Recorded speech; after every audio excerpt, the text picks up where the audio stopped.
Well, I'm a fighter, and the opportunity was there for me to fight. So obviously I've took it.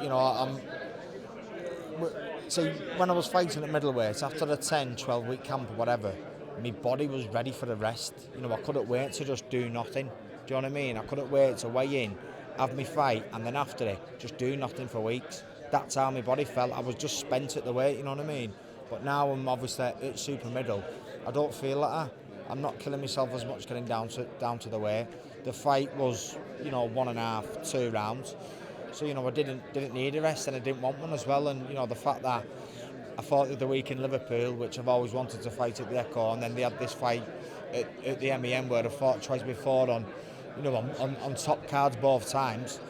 It's obviously what I wanted to do. So, thanks to Eddie Hearn and Matchroom, they got me straight back out.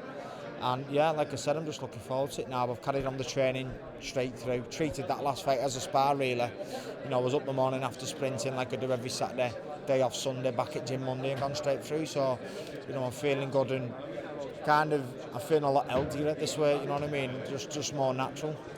That fight was obviously a few pounds over 68. What weight's this one gonna be at? Well, it was at 12 stone. But they couldn't get me matched up apart from a light heavyweight. So he's agreed weighing at 12 stone too. I can do 12 stone. I bet I'm not far off 12 stone now.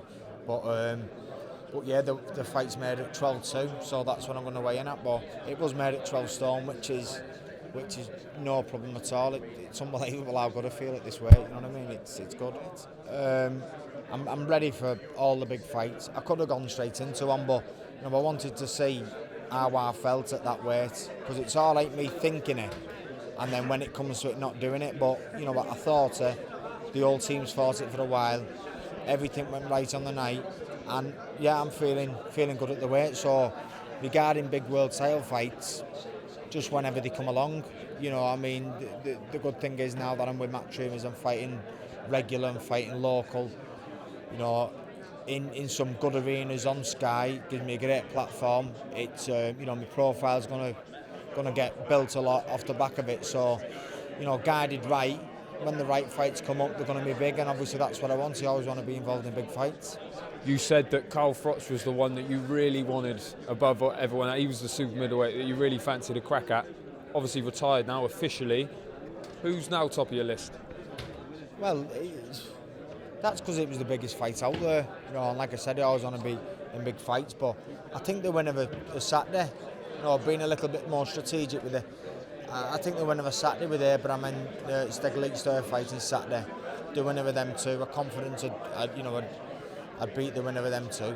And then obviously it'd be about coming home, then defend it and having some big British unifications, domestic fights.